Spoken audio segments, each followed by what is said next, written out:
Best of the best.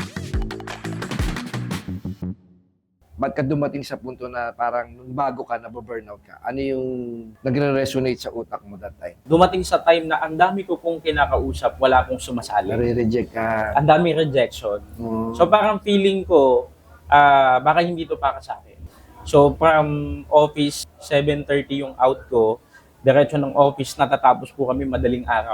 Kung nare-reject ka man, may mga pagkakataon na dinediscourage ka ng mga taong nasa paligid mo, especially yung malalapit sa'yo.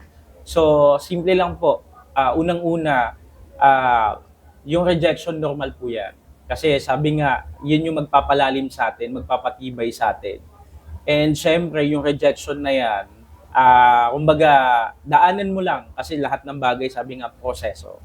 At the same time, kung nare-reject ka ngayon, okay lang po yun. Kung napagod ka ngayon, pahinga mo lang. The following day, bangon ka ulit, gawin mo ulit yung negosyo.